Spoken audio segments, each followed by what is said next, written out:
welcome to my channel. If you're new, welcome back if you're a subscriber.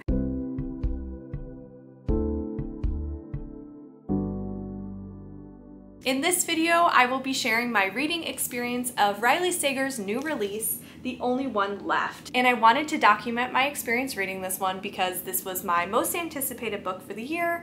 As you know, I'm a huge Riley Sager thriller fan over here, so I wanted to share my thoughts as I read this book. So you'll have to wait and see how I felt about this. Was I disappointed? Was I obsessed with this book? Was I disappointed? Did I fall somewhere in the middle? You'll just have to roll the footage to see. But this one is a kind of Lizzie Borden inspired story about a caregiver who goes and takes care of this woman named Lenora, and she is this old woman. She lives in this Gothic house on the top of a cliff, as you can see in this on the cover, and she lives there. She's paralyzed, so she can't move.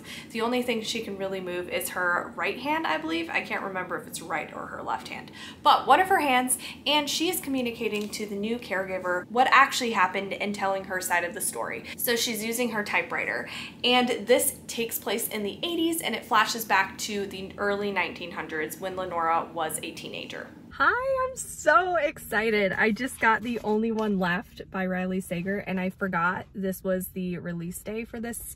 I actually saw Michelle's Instagram story about having purchased this, and I was like, oh my gosh, wait, it's the 20th. This is my most anticipated book of the year. I'm so freaking excited. I am burning up in my car though, so this intro is going to be very, very short. I was working and then I ran over to Half Price Books, and thankfully they had it. So I've got it. I'm going to listen to it. I'm going to keep you all updated. I am really hoping I like it more than The House Across the Lake, because I've liked all of his other books except The House Across the Lake. So I will keep you all updated. I saw that the audiobook is on Audible, so I'll probably read it that way since I want to read it really fast, and I listen to books faster than physically reading them.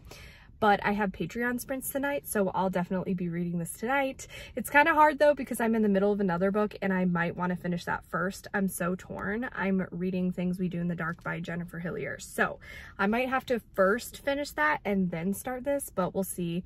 I'll keep you all updated.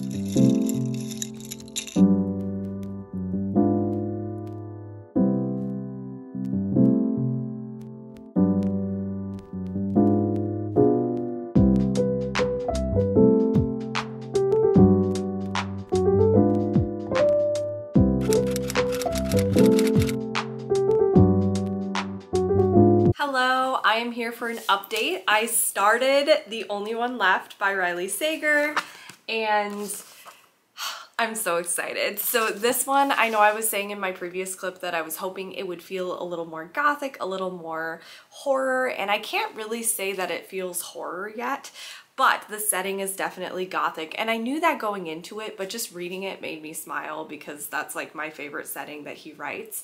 So I want to tell you all a little bit about what this book is about. I'm going to be pretty vague though, because I don't even know fully everything because I just skimmed the premise when I saw it coming out. I didn't want to know very much going in.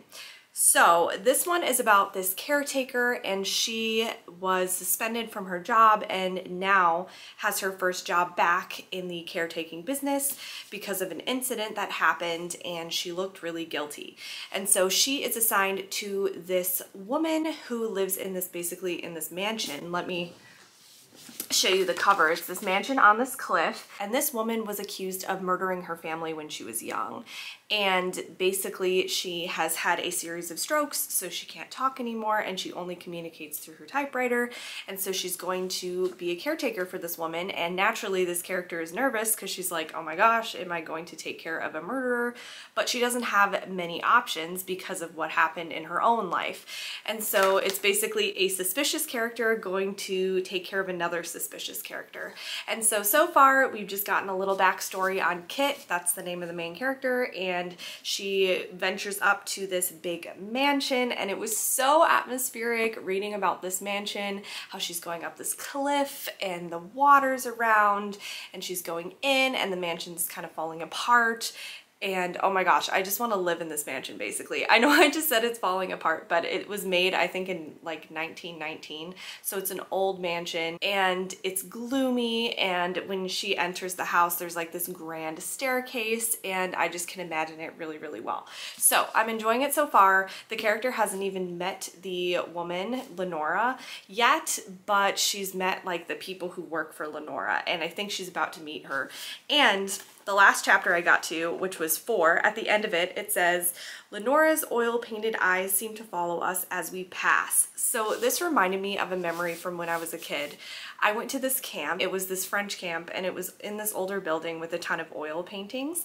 And I remember with my friend, we always used to pretend it was haunted and that the oil paintings, like the people in them were ghosts, and their eyes really did look like they were following you. So I love this description because I felt it. And I loved that game growing up. It was so much fun, and honestly scared us so much when we were playing it because the oil paintings were creepy. And so I'm just loving this setting so much. I'm very excited to see where it goes when she meets Lenora and all of that stuff. So I will give you all an update as I read. I started it pretty late yesterday because I wanted to just finish Things We Do in the Dark by Jennifer Hillier. I was really, really loving that book. I ended up giving it 4.5 stars. So I wanted to finish that. So I finished that on Patreon sprints, and then right after I was able to start this one, and it was pretty late though, so I didn't stay up. So I will be reading probably most of it today. I'm wearing my teaching dress. I feel like I'm always wearing this in videos because I have been packing or moving, and so a lot of my clothes is just, you know, getting packed right now, and also I wear this for teaching a lot. So I'm teaching today. I'm about to head out, and yeah, I'll keep you all updated. I'll be listening to the audiobook in the car.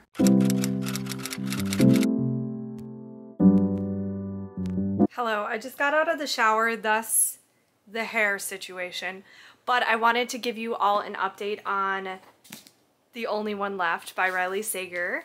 I made it to page 194 tonight, and I read a lot of it while I was on my way to lessons today. I was teaching violin, but honestly I read most of it during sprints, and I did sprints with Riley from Riley Marie, and it was really, really fun. I will link those sprints in the description if you're interested, but we had a really fun time, and I'm really enjoying this book. I want to tell you a little bit more of my thoughts. I really need to order a tripod where I can hold it, because right now I'm just holding my hand up, so I might change positions to finish my thoughts because this is hurting my arm. All right, so I'm literally sitting on the ground on the floor in my bedroom because I'm like, where can I set this camera? Because usually I film out on my couch, but I didn't want to film out there because I'm not even there right now, and I'm in my room, so we're just gonna sit on the ground. So, thoughts on this book. So far I'm about halfway through, and there have been a few twists already. Some fun twists. They weren't that unexpected, but they were, you know, fun additions to the story that kind of, they're keeping me on my toes, piquing my interest. You're alternating between present day, when the main character Kit is trying to figure out what happened with Lenora, and Lenora is slowly revealing to her side of the story, what happened a ton of years ago. And I'm liking the flashbacks a lot. So the character Lenora is writing it on her typewriter, and the only critique I will say is in the audiobook, I wish they would have actually put typewriter sound effects during, you know, the passages from the typewriter. I think that could have been really cool. I get that it would be annoying for some people, but I just would have really liked the sound effects. But I'm really liking the flashback chapters. They're holding my interest. I will say that I feel like nothing is going to ever live up to Lock Every Door and Home Before Dark. They just have a special place in my heart. I was obsessed with them reading. They just stole my heart. And this one I'm enjoying. It's a really good story, but I'm not obsessed with it. I don't feel that X factor that I felt with the other books. So I'm still reading it really fast though. It is 100 times better than The House Across the Lake. That one really, really disappointed me and put me in a slump. But this one I am interested in. I want to keep reading. I'm liking the gothic setting. I'm liking the dual POVs. I'm suspicious of multiple characters, which is fun. And I feel like I can't really predict the twist. And Riley Sager is known for doing twists upon twists upon twists. So I don't really think I'm going to know what's going to happen. And I feel like I'm not going to fully know what I think of the book until the very end of it. But I'm enjoying it, and I'm really happy about the return to kind of like a gothic atmosphere. This mansion is on top of a cliff and is actually slanted, which I thought was a really cool image, and it's almost like the house is gonna fall off the cliff. I love the feeling of no balance and the instability of the house.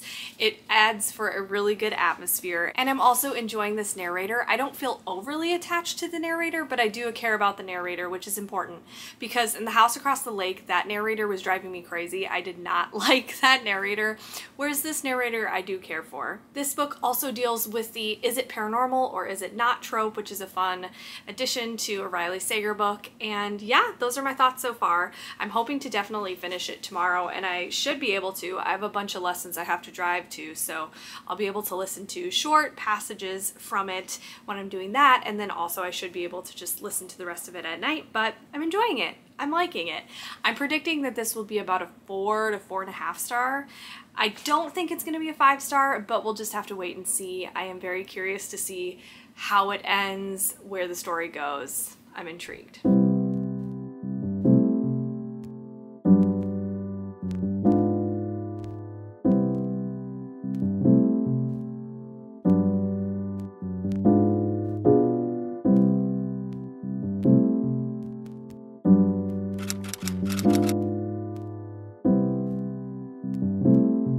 All right, I finished the book a couple minutes ago. I was listening on audiobook with these really nice headphones. I got them from Amazon. I can't remember the name of them, but I really, really enjoy them. I will link them in the description if anybody's interested, because I feel like they're really good, like budget noise canceling headphones. But anyway, I was listening with these and I finished the book.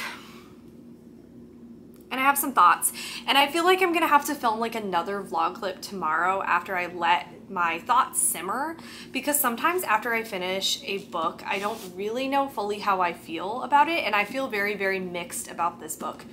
This book I liked way more than The House Across the Lake, like hands down. The House Across the Lake I was really frustrated with, but there is a last twist in this that I was like, predicting the whole entire book, and then once that didn't happen in the book, I was like, yes, I'm so glad they didn't do that in this book, because that would have been so obvious. And then the twist happens at the end and I'm like, why did that have to happen? Because I knew that it was gonna happen, and then when it didn't, I was happy, and then it ended up happening. So that was kind of frustrating. And then there was just some other things in this that were kind of ridiculous, which I know there's ridiculous things in thrillers like all the time, but some of it was just so unbelievable that I was like, really? I don't know. One of them in particular, it's not really a spoiler, but from the beginning, the house is kind of falling apart. It's on a cliff, and it's sort of tilted, and progressively it starts falling apart more and more and more. But just the progression of that felt really fast throughout the book. I was like, really? And just some other things. Sorry, Felix is now entering his cat tunnel. Felix, I'm talking. How rude. But this didn't feel high stakes at all to me. I really like his thrillers when there's a sense of urgency and danger for the main character, and I just didn't really feel this in this book at all, so I wasn't really on the edge of my seat. She was trying to investigate what really went down with Lenora, the person she was caring for, but I was like, why is she caring this much? I don't know.